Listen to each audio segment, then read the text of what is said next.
Explore Hyderabad exclusive temple jewelry exhibition Nakshi Mela at Varahi Silver Jewelry KPHP. ప్రపంచంలో నేరాలు పెరిగిపోతున్నాయి, ఖైదీలు పెరిగిపోతున్నారు. ఖైదీలను పెట్టడానికి జైళ్లు సరిపోక కొత్తగా జైళ్లు ఏర్పాటు చేస్తున్నారు. కానీ ఖైదీలు లేక జైళ్లు మూసేస్తున్న దేశం ఒకటి ఉంది, మీకు తెలుసా? ప్రపంచాన్ని ఆశ్చర్యపరుస్తున్న ఆ దేశమే నెదర్లాండ్స్. అక్కడ నేరం చేస్తే చేతులు కాళ్ళు తీసేయడాలు లేదా చంపేయడం వంటి కఠినమైన శిక్షలు ఉన్నాయేమో, అందుకే భయపడి నేరాలు చేయట్లేదేమో అనుకుంటున్నారు కావచ్చు. కానీ కాదు.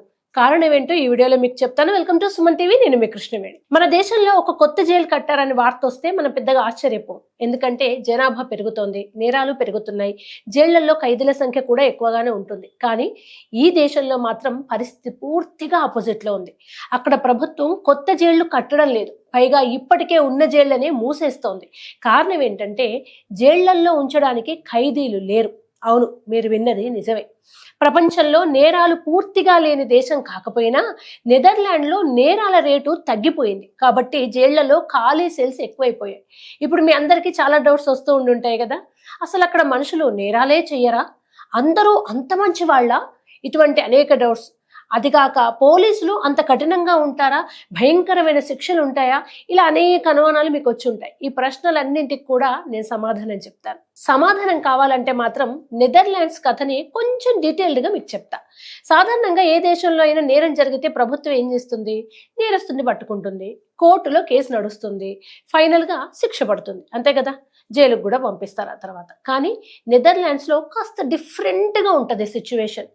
నేరం చేసిన వ్యక్తిని శిక్షించడం మాత్రమే సరిపోతుందా, లేక అతను మళ్ళీ నేరం చేయకుండా మనం ఏమైనా మార్చే అవకాశం ఉందా అని ఆలోచించింది ఆ దేశం. ఇక్కడే మార్పు స్టార్ట్ అయింది. అక్కడి వ్యవస్థ నేరస్తుని కేవలం శిక్షించడం పైనే కాదు, అతన్ని తిరిగి సాధారణ జీవితంలోకి తీసుకురావడం పైన దృష్టి పెడుతుంది. చిన్న చిన్న నేరాలు చేసిన వారిని వెంటనే శిక్షించి జైల్లో పెట్టదు. దాని బదులు కౌన్సిలింగ్, శిక్షణ, ఉద్యోగ అవకాశాల వంటి మార్గాలని ఎక్కువగా ఉపయోగిస్తుంది నెదర్లాండ్స్. దీనివల్ల చాలా మంది మళ్ళీ నేరాల వైపు వెళ్లకుండా సాధారణ జీవితంలోకి వచ్చేస్తున్నారు. అయితే ఇది ఒక్కటే కారణమా అంటే కాదు. నెదర్లాండ్స్లో విద్యా వ్యవస్థ చాలా బలంగా ఉంటుంది. పిల్లలకు చిన్నప్పటి నుంచే బాధ్యత, సామాజిక విలువలు, చట్టాల ప్రాముఖ్యత గురించి అక్కడ నేర్పిస్తారు.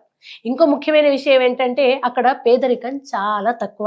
చాలా దేశాల్లో నేరాలకు ప్రధాన కారణాల్లో ఒకటి పేదరికం లేదా ఆర్థిక సమస్యలు.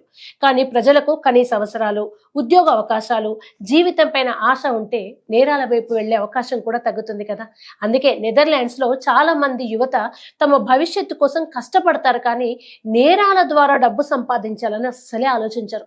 అందుకే అక్కడ నేరాల సంఖ్య తగ్గి జైళ్లకు వెళ్లే వాళ్ళు తగ్గిపోతున్నారు. దాంతో జైళ్ళన్నీ ఖాళీ అయిపోతున్నాయి. ఖాళీగా ఉన్న జైళ్లను అలా వదిలేయకుండా కొన్ని జైళ్లను హోటల్స్ గా, అలాగే ఇంకొన్నింటిని రీహాబిలిటేషన్ సెంటర్స్ గా కూడా మార్చి మరీ ఉపయోగిస్తున్నారంట. అయితే మరి నెదర్లాండ్స్ లో అసలు నేరాలే జరగవా అంటే నో, జరుగుతాయి. దొంగతనాలు, మోసాలు, ఇతర నేరాలు అక్కడ కూడా జరుగుతాయి, కానీ వాటి స్థాయి చాలా తక్కువ. ముఖ్యంగా హింసాత్మక నేరాలు చాలా దేశాలతో పోలిస్తే అక్కడ చాలా తక్కువగా ఉంటాయి. ఇదంతా వింటే మనకేమనిపిస్తుంది? ఆహా, అక్కడలాగా మన దేశంలో కూడా ఉంటే ఎంత బాగుండేది అనే కదా. అలా జరగాలంటే ఇక్కడ సమస్యను మరో కోణంలో చూడాలి. ఒక్క రోజుతో ఏది కూడా రూట్ కాజ్ నుంచి మార్పు రావాలి అని కోరుకుంటే సాధ్యం కాదు. ముందు విద్య, వైద్యం ప్రజలకి ఉచితంగా అందాలి. అది కూడా నాణ్యమైన విద్య, వైద్యం అందాలి. కనీస అవసరాలు తీరాలి, నిరుద్యోగం తగ్గాలి, అవినీతి తగ్గాలి. అప్పుడు ఆర్థిక అసమానతలు తొలగి నేరాల సంఖ్య కూడా తగ్గుతుంది. నిజం చెప్పాలంటే ఇది ఒక్క రోజులో జరిగే విషయమా? కాదు కదా. నెదర్లాండ్స్ ఈ స్థాయికి ఇవాళ రావడానికి దశాబ్దాలు పట్టింది. ఏళ్లకేళ్లు పట్టింది. విద్యలో పెట్టుబడులు, ఆర్థిక వ్యవస్థ, ఉద్యోగ అవకాశాలు, సామాజిక భద్రత, చట్టాల అమలు ఇవన్నీ కలిసి ఇలా ఈ స్థాయికి రావడానికి పనిచేశాయి. సో జైళ్లు ఖాళీగా ఉండడానికి కారణం కేవలం కఠినమైన పోలీసింగ్ కాదు, అత్యంత కఠినమైన శిక్షలు అంతకన్నా కాదు. ఇది సమాజం మొత్తం కలిసి నిర్మించిన ఒక వ్యవస్థ. ఇక్కడ మనం నేర్చుకోవాల్సిన విషయం కూడా ఇదే.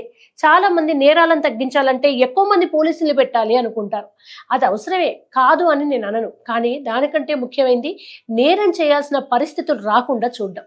ఒక యువకుడికి మంచి చదువు ఉంటే, ఉద్యోగం ఉంటే, అలాగే కుటుంబం నుంచి మంచి సపోర్ట్ కూడా ఉంటే భవిష్యత్తుపై మంచి ఆశ ఉంటుంది. అతను నేరాల వైపు వెళ్లే అవకాశం సహజంగా తగ్గిపోతుంది. అత్యాచారాలు, హత్యలు వీటికి మిగిలిన కారణాలు ఉంటాయి కానీ 90% వరకు మాత్రం నేరాలు తగ్గుతాయి కదా. అందుకే నెదర్లాండ్స్ నేరస్తులను పట్టుకోవడం గొప్ప విషయం కాదు, నేరస్తులు తయారవ్వకుండా చేయడమే ఇంకా గొప్ప విషయం అనే గొప్ప మెసేజ్ ని ఈ ప్రపంచానికి ఇస్తుంది. సో ప్రపంచంలో చాలా దేశాలు నేరాలను ఎలా నియంత్రించాలని ఆలోచిస్తున్న సమయంలో నెదర్లాండ్స్ మాత్రం ఖాళీగా ఉన్న జైళ్లను వేరే వాటికి ఎలా ఉపయోగించవచ్చు అని ఆలోచించే స్థితికి చేరుకుంది. ఇది కేవలం ఒక దేశం కథ మాత్రమే కాదు, సరైన విద్య, సరైన అవకాశాలు, సరైన వ్యవస్థ ఉంటే సమాజం ఎంతగా మారగలదో చెప్పే అద్భుతమైన ఉదాహరణ. మరి మీరేమనుకుంటున్నారు? భారతదేశంలో కూడా భవిష్యత్తులో ఇలాంటి పరిస్థితి రావచ్చా? జైళ్లు ఖాళీగా ఉండే రోజులు వస్తాయా? మీ అభిప్రాయాన్ని కామెంట్స్ రూపంలో తప్పకుండా తెలియజేయండి. నమస్తే.